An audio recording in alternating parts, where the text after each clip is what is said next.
Hello and welcome back to Hiveswap Friendsim. It's currently pretty late as I'm recording this. I finished the Tirona route, so go watch that one first. Even though I was probably supposed to play this one first. Because it was mentioned in the other one. But yeah, I went and played the Tirona route with some of my friends.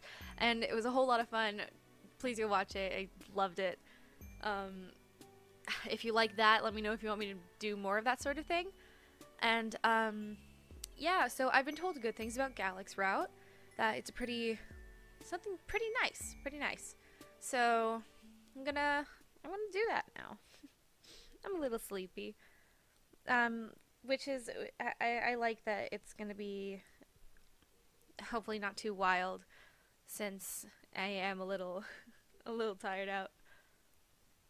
So, we're gonna play Mr. of Know Nothings. I'm going to skip through all this part. I already did that in the other route. And now we're going to play with Galekh. Sigisi? Is that how you say that? Shigisi? Who knows? We're just going to say Galekh.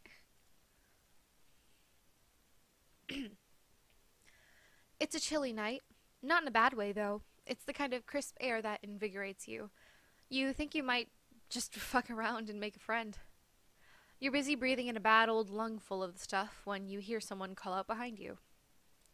"Excuse me, alien. I would like a word." It's phrased like a request, but delivered like a command. So you don't recognize the voice, so you do some mental calculations as you turn. Whoever it is seems like they know who you are, which could be good or really, really bad. If you could make it to Zebra's Hive in a few blocks. You could make it to Zebra's Hive in a few blocks if you had to make a run for it. I would not like to do that. I would very much not like to do that. I'm going to be stumbling over my words a little bit. I'm sorry. That's not exactly a place you'd like to take sanctuary, though, so you figure the risk of talking to this mystery troll is worth it. By the time you've rotated around to face them, you've got a big friendly grin on. It's a bit of work to keep it there when you see who it is. Tall, sharp suit, well filled out, curly hair, cute little Christmas tree looking horns, and an expression that screams, "Would you pay someone else to bisect you if you call anything about him cute?" Would pay someone else to bisect you if you call anything about him cute. It's a good thing you didn't choose to run, because last time you saw this guy, he was sprinting away from your sparkly self at top speeds. You'd have no chance. He strides toward you now with considerably less fear, but about as much purpose. Playing it friendly, you hold out your hand for him to shake. He takes it immediately, like it's an instinct. Yes, I am Gallic, blah blah blah. You're the alien. Nice to meet you officially, etc., etc. It is imperative that we speak. As it is a matter of some importance, I hope you will take my request seriously and follow me to my hive where we can talk more openly. It is in your best interest to comply. I was told that I could click these. I live right around the corner. This is not a threat. Rather, it is a genuine expression of the critical nature of my request. That's good to know. Oh, there's a footnote in the footnote. If it were a threat, you would know. Wait, can I put these away? Yeah. Wow. Okay then. We've got a wordy motherfucker over here, huh? Short and sweet. Hey, let's hang out would have worked fine on your friend-thirsty self, but that's fine. You don't have anything else to be doing, so why not follow this pushy high blood back to his house? Wonderful. This way. I love it when they do a little bounce. He stays true to his word and doesn't say anything else as he leads you toward his hive, but you watch the way he clenches his teeth and flicks his eyes back at you as he walks. Stop looking like Ida. Well, maybe you do deserve that. 'Cause, I don't know, I thought it was a garbage boy stink man at first, and then people started comparing him to Ida Tenya from My Hero Academia, and I'm like, no, Ida doesn't deserve that. But I've been told that he's a good boy, so maybe it's alright. He's about to explode, holding it all in.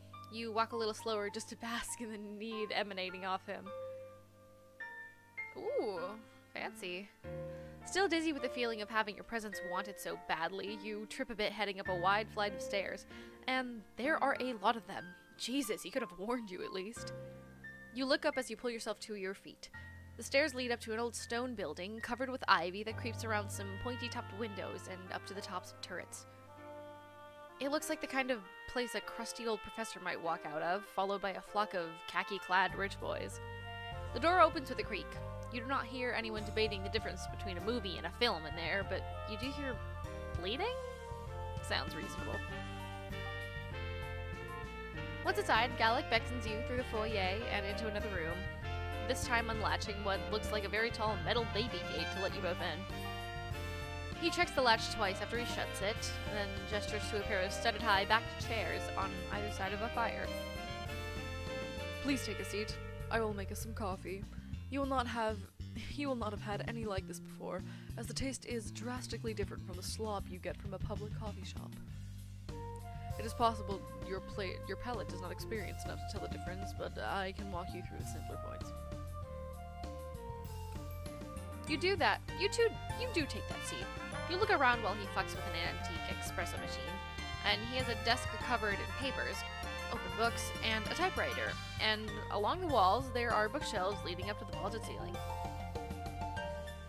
Everything has an air of purposeful messiness to it, like he pulled some of the cooler titles to leave you. Like he pulled some of his cooler titles to leave laying around for you to see. How flattering. You mentioned that this must be one of the personal jerk-off book hives Tizius was talking about. Excuse me? Oh, never mind. You clear your throat and ask him what he wanted to talk about. He hands you a cup and sits down in the other chair. Oh god, there's so many words. Of course, I just wanted to clear up a misunderstanding between us. You may be under the false impression that I am uninformed regarding the attributes of rainbow drinkers. You may even think that you successfully fooled me into thinking you were one yourself.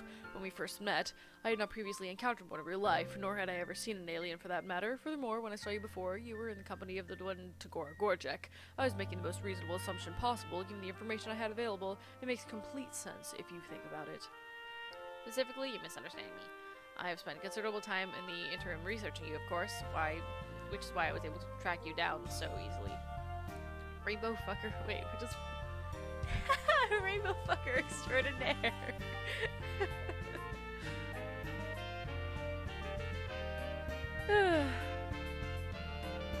He looks at you expectantly. Oh! You... Guess it's your turn to say something.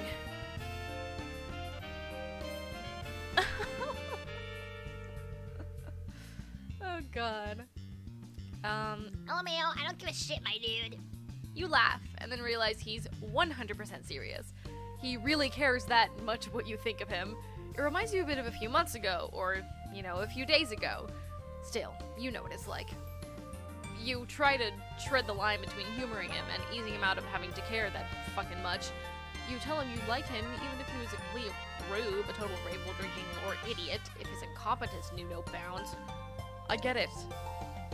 Oh heck. If the barely contained panic in his eyes is any indication, he isn't at all placated by that? Placated? I don't know. You cut off that line of friend fine-gailing and try something you hope is a little more his speed. It must be cool to have a primary source sitting in his own jerk-off book hive though, right? He exhales, gathering himself a little. I am not sure why you keep calling it that. Stop it immediately. But I do admit I am interested in the chance to learn more about you. His fingers twitch. You hope he doesn't mean it in, like, the creepy dissection kind of way. You are free to leave, right? You glance anxiously at the locked baby gate. What? Of course you can leave. Just because I'm a high-blood does not mean I'm a fucking sadist. My interest in you is purely academic and friendly. Furthermore, that gate is not for you. You should know by now that the predilection is not bound to any one caste. I know you're amenable to that kind of thing. Do not worry about it. If all goes well this evening, we will not even have to make use of it. Oof. Use of what? There's a goat in here or something? Devil goat? You do definitely worry about it, but not in a present, actionable way. Just in the sort of under-the-surface self-preservation way you've worried about. You know, everything that's tried to end your run here on Alternio so far. Plus, he offered you friendship. You'll reach your heart into that monkey trap any day. Hell yeah, then. You throw your arms out, toss your head, and tell him you're all ready to be studied, and subsequently friended. Galekh doesn't pounce right on that, though. Mostly he just looks uncomfortable, which doesn't stop him from talking. I do have considerable interest in understanding the pathos of the alien. What I really want to know is what makes you so magnetic. All observable criteria points to you not being much to look at, but there seems to be something about you that draws people in. I apologize if you're offended. I'm not offended. I can just accept that I'm fucking hot. That isn't even on the top 10 list of insults you've heard since landing, so you brush it off just fine. Plus, you have it on good authority that your legs are nice. You flex those bad girls in order to give yourself a little self-esteem boost. I was wondering if you had an immaterial status, but the more I think about you, the more difficult it becomes to make any sense of your plans. Accounts of your activities contradict each other at almost every turn. You are either the most suave and well-connected plenipotentiary I have ever heard of, or you are running around with no clue what you're doing, and somehow it works for you anyway. Wait, I want it to be a footnote. Footnote. I am strongly leaning toward the latter, especially after this meeting. For example, what the fuck are you doing with your legs right now? Is that supposed to be impressive to me? You mean, it's worked before. A low, frustrating clicking rumbles in his throat. He puts his coffee aside and crosses his legs. This is the sort of thing I have been talking about. I know all about your antics, leg-based and otherwise. I just cannot work out what the draw is. Why do people like this? Again, no offense is intended when you feel that way. That is on you. I'm just trying to understand. He seems pretty fixated on this. You wonder if perhaps he has some hidden reason for wanting to know why other trolls might be under your freaky little self. Some sort of personal interest in another troll's friendship decisions and maybe inclinations and interests. Just, you know, maybe. You wait for him to blush, but he doesn't. He does start talking very quickly, though.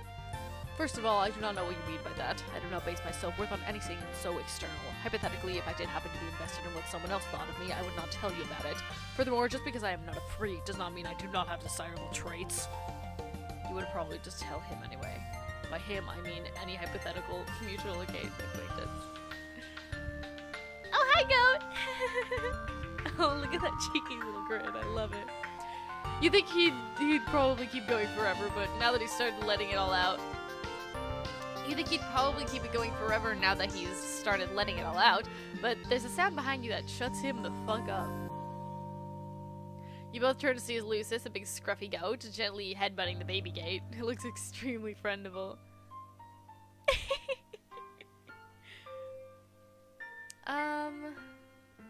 Yeah, I'll just save here. And then I'll do the little bad one later. Yes, I want to override it. I don't need these.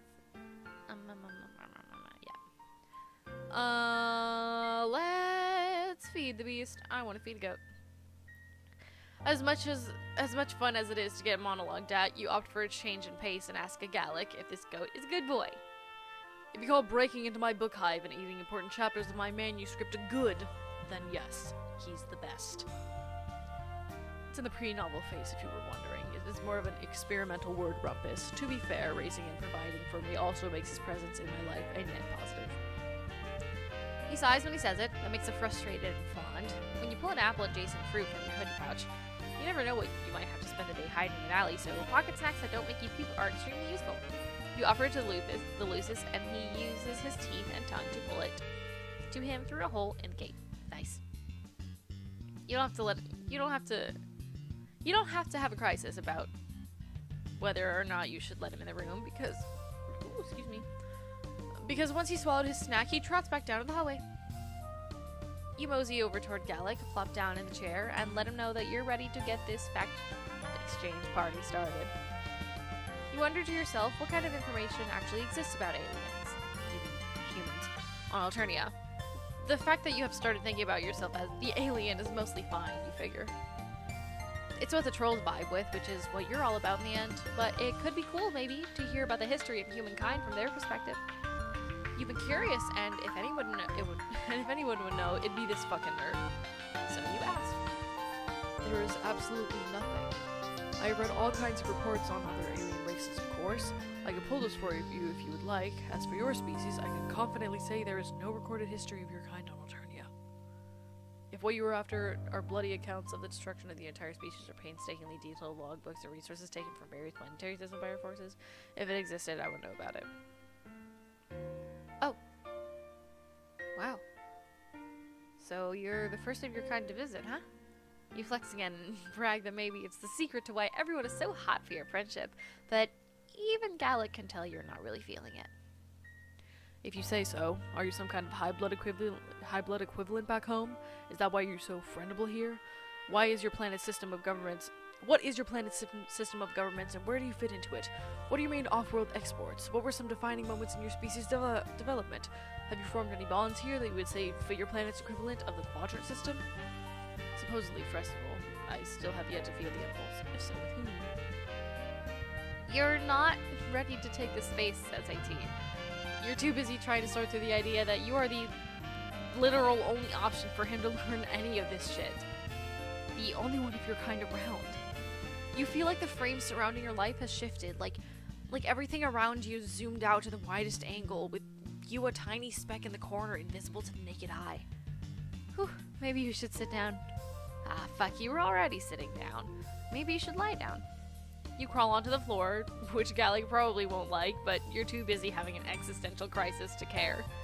God damn it, that's a lie too. You definitely still care what he thinks of you. It isn't the first time you felt overwhelmed by your situation since you've landed. It isn't even the 100th, honestly. It's just that you kind of always had a back pocket assumption that there'd be some way out of this. Sure, you're having fun making friends and allies, assembling a new wardrobe, and picking up weird survival skills. It just hadn't quite hit you that this might be all that was left for you. For real. Is this floor wriggling another alien friendship ritual?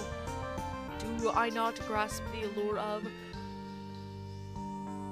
Is this floor wriggling another alien friendship ritual I just do not grasp the allure of, or are you spontaneously suffering? Please stop whatever this is. No, I want the footnote. I am not sure how I am supposed to tell the difference. You want to answer him, but words feel so far away in this moment. You try to call up how you crashed, or what he asked you were doing in a spaceship to begin with. Are you even a certified astronaut? Do you have an advanced degree? Do you have hands? Your vision blurs and you feel queasy. You need air. A lot of it. You run toward the closest available source. A wide window. Defenestrating yourself is maybe not the best option, but it is the only one you are currently the most emotionally attuned to, so that is what the fuck you do. Luckily, the panes of the window open like French doors, and you're still on the first floor. You spill out without breaking any glass or limbs. Behind you, Gallic hollers. It still feels nice outside. You lay there and breathe in and out and try to pull your shit together. From your prone position, you can see Gallic put one leg up over the windowsill, shake his head, and then pull it back and turn away. He certainly looks fit enough to be able to manage that leave, but of course he wouldn't bother. He should give up on your hot mess of an alien self. You're fine wasting away out here like yesterday's banana peels anyway. You're ready to take a depression nap right then and there when you hear the front door open. Gallic is stomping towards you, flushed and fuming. He looms above you, his large frame quaking with anger. Listen here, you little shoot maggot. I have opened up my home to you. I have opened up my mind to the possibility of understanding you, despite multiple instances of you not offering me the same courtesy. I only want to correct your misconceptions about me, and I have a chance to exchange some cultural understanding. You have to be the worst ambassador I've ever heard of. No! You sit up and promise that he's been great, the best and smartest friend you've made yet. A great host, excellent even. It's not his fault you're not clicking like you do with other people. And if that were true, why would you spend this entire visit acting like a fresh-hatched idiot? At this point, I have to conclude that you are mocking me and my genuine interest in you. There is no other explanation for your behavior. Do not begin to insult me by claiming otherwise. You try to explain that you were just in your feelings, but he stopped humoring you. He turns on his heel and stomps back inside. I am a goddamned fool, and I just went a long time without recording. But I just finished. I didn't finish anything, so I'm just gonna go back and record it. Also, I'm gonna speak a little closer to my mic since I'm speaking quieter. You wanna hope that he'll come back. The drive to understand outweighing the drive to be done with your sorry ass, but you know he won't. You drag yourself to your feet and start the slow, lonely walk to somewhere, anywhere else. From the open window, his lusus cocks his head to the side and softly bleats his goodbyes. Bad end. So sad. I cry. I definitely haven't played that ending before. So we're gonna go skip back to the very first little ending. God, he's such a beefcake. Jesus. But a bit of a gentle giant. Is that, all? Man, what the fuck is this guy talking about? You thought whatever he wanted was gonna be a way bigger deal. You want to get this straight, you say. He dragged you all the way out here under a thick veil of secrecy just so he could tell you he knows what he's talking about? That he was actually right and not wrong, smart and not dumb, specifically about rainbow drinkers? Yes. Is this confusing to you? I cannot have people thinking incorrect things about me. Technically, not only specifically about that topic, but that is the pertinent piece of information in this conversational context. Cool. No, you were just checking. You tap your fingers on the leather arm of the chair. Is that all he wanted from you? Oh, yes, I suppose. As long as we are in agreement and you do not intend to spread any misinformation. You promise. That is great news. There's a long pause. He looks disappointed somehow. You're not sure if this is what he was expecting, but it sure as hell is what is transpiring. I will show you out. Bye. His little face is so cute. I can't get over it.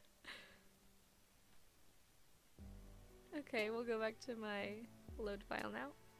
And we're gonna ignore the goat. Stay on topic. Please ignore him. He just wants to get in here and cause problems. He will wander away in a minute. You think hard to yourself about this. You really want to go pet the big goat dad, but you want to dish about this guy's love life even more. You've heard some about the situation from the other side, of course, but you really shouldn't let Galekh know that Tagora tells you about their tentative and awkward pitchish flirtation. Unless, you know, it helps you get my friends. No! You slap your own cheek to snap yourself out of it. No secret spilling. Galekh leans away from you against the back of his chair. Fuck, you are really not doing anything to change my impression of you. You have an idea, so you cut him off before he can monologue you to death. You tell him that it sounds to you like what's really bothering him, a regular, non-freaky guy, is that he's jealous of your free-spirited friendability. He wants what you've got. He glares at you, his breathing quickening. Oh yeah, hit a nerve. I do not want anything of yours. What is it that you mean by that, though? What is it exactly that you've got? He's not... Never mind, redact that. I reiterate my previous non-covetous stance. Interrupting him has worked pretty well so far, so you try it again. Let's cut the shit, you say. There's no reason for him to hide anything from you. First of all, you already promised to like him no matter what. Secondly, you know what it's like to want to impress someone. And finally, you know all about how to be a huge motherfucking weirdo. So, why doesn't he let you show him how to walk the wild side? He can take a few pointers from Alternia's biggest freak. You can see the ensuing makeover montage already, and you start bouncing a bit in your seat.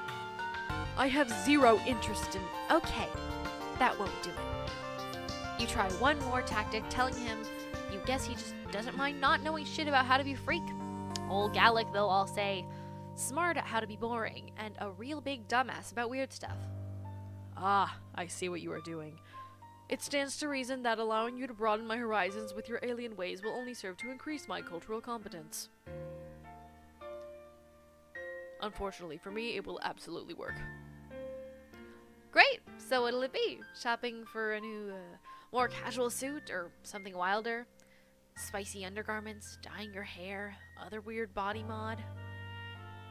Galekh's eyebrows shoot up. That last one sounds interesting. Wow, he's really ready to go whole ass, huh? You weren't expecting that from this guy, but you guess maybe he was waiting for an excuse to try something. That, or he really can't deal with not being Alternia's biggest obnoxious know-it-all. Go big or get cold, as they say. Damn. That probably is what they say. Anyway, you can't wait to get the show on the road. You told me you even know a guy that can probably help him out. Will he be discreet? I am willing to leap into this, but I do not need to protect my privacy, of course. But I do need to protect my privacy, of course. Oh, for sure. You mean, like, probably. His brow furrows, either at your continued interruption or your hesitance. So you waste no more time and whip out your palm husk. You pull up the secret gripe profile you got Malik to make you so you could keep in touch and call him up. What's up, Robo Buddy? You get right into it and tell him you made a new friend who's looking to get a new hole put in him. Behind you, you hear Galekh choke on his coffee. Artistically, an aesthetical. Galekh shrugs weakly, his eyes still wide. Or something similar. Hell yeah. Anything for you, bud. Malik's eyes dart from your face to the room behind you. You're not sure how much you can see through the screen, though. My gear is easy to pack, so I'll be over soon. I'll bring in options. You start to give him directions, but he stops you. Don't worry, I know exactly where you are. Your palm husk is low-jacked. Figured you'd be cool with that. See you soon. Malik hangs up, and you grin at Galekh to reassure him. This sure seems like a manageable situation. He offers you more coffee, which you take because you are a polite guest. Galekh starts ideating in a small leather-bound notebook, so you mostly watch. Listen to him explain the brainstorming process, take sips, and wish the goat would come back. Eventually, you hear soft footsteps approaching. Hey, boy! Galekh jumps when Malik opens the baby gate. How did you get in the front door? I hacked it. Galekh's mouth opens and shuts a few times. His eyes dart between your and Malik's matching hoodies. Just kidding. Your operation is pretty low tech for an indigo, unfortunately. Your lusus let me in. Anyway, I'm Malik. And from behind him, a crowd of bleeding. Hell yes. Galekh looks around and wrings his hand. There's a lot going on all of a sudden. He points to you. You, alien, hold on to my lusus. He cannot be unsupervised in here or he will eat everything. And as for you, Malik, hello, my name is Galekh, whatever. Welcome to my hive. These things are not typically so hectic in here. I apologize.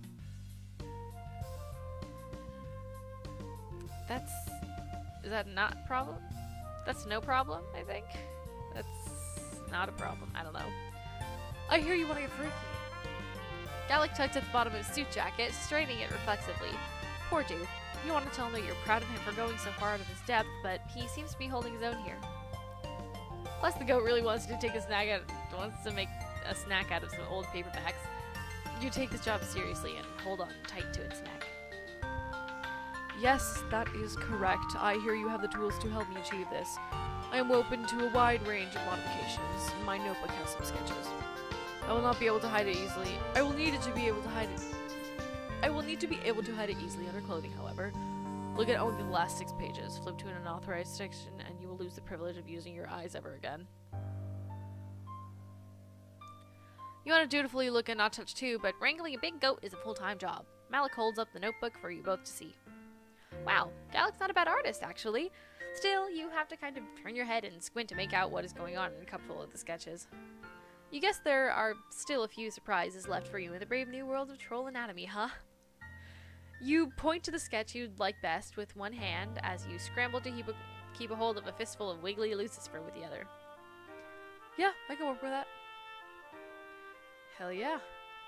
Hell yeah, button up, get some layers off. Galekh flicks his eyes to you and you give him a big supportive thumbs up. You look politely away when he starts taking off his jacket. Instead, you focus on your job and, oh, you have some pocket snacks. You pull out some mostly not bruised fruit and offer it to Galekh's lusus. He chomps it up readily and calms down a bit. Jeez, can't Galekh afford food for this guy? He eats plenty. He's only being dramatic. Galekh doesn't take off his undershirt, but he does roll up the bottom of it before leaning his forearms against the back of one of the chairs, exposing the broad palette of his hips and back. Take it off! Take it off! That design does capture an ineffable facet of my core self. Get going on it. I assume I do not need to spell out any potential consequences if you stray from the artistic vision, correct? before I change my mind. Malik rolls his eyes and pulls out a tattoo gun. It looks mostly how they do on Earth, but with a strip of greenish, almost biological light. Don't worry, your blood color is crystal clear. Galekh winces at the first press of the gun to his skin. Or maybe it's lasers? There's a glow. Or maybe it's lasers. There's a glow happening back there. With the lusus sated, you're free to see what's going on, so you climb into the chair Galekh's leaning against the back of and peek over to watch. So, what's the deal with this anyway? Tattoos don't seem much like your vibe. There is no specific reason. I am simply fleshing out my worldly experiences. Intense physical pain, for one, though I am able to bear it. Attaining visceral knowledge of a new kind. He's checking off something from his bucket list, you helpfully add. Galekh flushes bright blue and jerks backwards, screeching like you haven't heard since you first met and traumatized him. Oh boy, you have no idea how, but that was apparently extremely the wrong thing to say. Watch it. You're gonna make me fuck up your ineffable vision. No need to flip your think pan. Gotta do what it takes to find a bucket, buddy. I've been there. Galekh stares decidedly into the middle distance as he breathes in and out and repositions himself against the chair. That's extremely not what this is about. I'm perfectly capable of fulfilling my own propagational duties. This is not a thing I have to do. It is a thing I want to do. If it happens to spark concupiscent interest, so be it. Thank you very much for your vote of confidence. There's a significant semantic difference here, or deeper conversational interest. Yeah, whatever. I don't judge. You only have the barest grasp on what they're discussing here, but things are starting to click into place. You don't want to embarrass your potential new friend by calling him out on his crush even further, or even implying that he can't find anyone to fill a quadrant with. You tell Malik that Galekh is making his decisions based on his own personal, emotional, self-educating journey, and that's all. Yes, that is the heart of it exactly. Thank you. Galekh smiles at you, and is crooked and stiff on his face like he hadn't expected to put it there. You smile and place your hand on the top of his white knuckle against the back of his chair. He winces in pain only once more before Malik steps back, tilting his head to admire his handiwork. That'll do it. Galekh rolls his shoulders and twists his body around to check his new ink. Satisfied, he turns to extend his hand to Malik. Thank you for your time on such short notice. Would you like to stay to... Malik shakes his hand, but cuts him off there. No thanks. I'm not much for the after party. See you around, Robobud. Nice to tat you, button up. He tosses the gear back in his bag and nods at you both. On his way out, he pats the goat's head, now placid. One new friend is enough for one day. One new friend is enough for one day, I suppose. Thank you for encouraging me to try something new. I still do not completely understand you, but your penchant for flinging yourself wholeheartedly into precarious situations is fascinating. It is quite a rush, isn't it? That is what you do best. You grin uncontrollably at the compliment. I might try employing that tactic a bit more in my daily life, if it will lead to newer, deeper grasps of the troll condition. As such, I have 2 confessions for you. He takes a deep breath and gets the rest out all in one go. 1, I knew only an elementary amount of information about rainbow drinkers before I met you, and 2, the reason for my front hinge jerk reaction at the time was because of my Gorgic-shaped blind spot. It is feelings-based. You graciously do not let on that those 2 are the most obvious pieces of information you've ever encountered. Galekh clears his throat and thrusts his palm husk toward you. Now that we have taken care of that, take a photo. I can't reach. Observe me admitting these inadequacies with ease. He turns around, and you lovingly set up the shot. On its hip bone is a modest rendition of his sign, an indigo, of course. It's framed by 2 sprigs of pine, crossed under it in a V. The look on his face as he turns back over his shoulder for the camera is the most self-satisfied thing you've ever seen. When you hand Galekh his palm husk back, he fucks with it for a minute, and then it starts buzzing with notification after notification. He looks up at you, a smile creeping into the corner of his mouth. He bites it back like he's not sure what to do with the undefinable happiness he's experiencing. He hates it. That's so cute.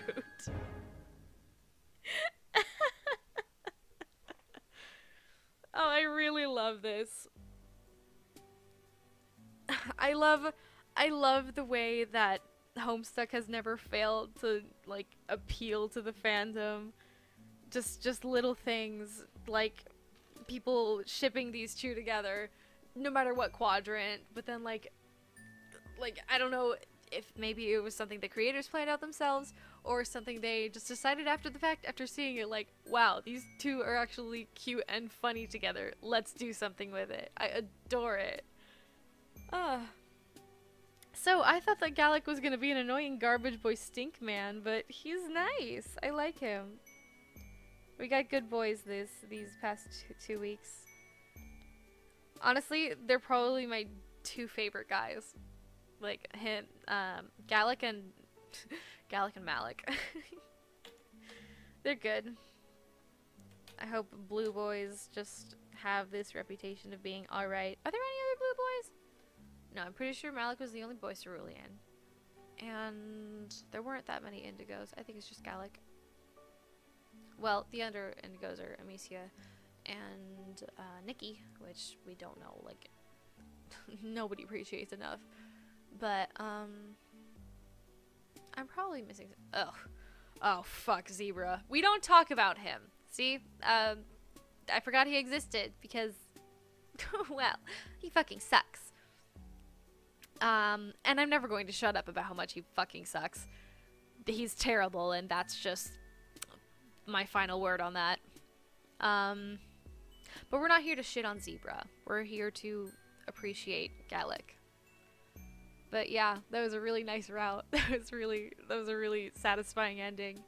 And it was really chill too, which is good since it's almost 1 a.m. Yeah, that was really fun. This is a really good week. I hope you guys liked it as much as I did. Yeah, for real, go watch the one that I did with my friends if you haven't already. Torona, it was so much fun to do with the group. Yeah. Hopefully I'll see you guys in 2 weeks. I think I managed to fuck up the least amount possible this week. I'm a little proud of myself. See you next week. Thanks for tuning in.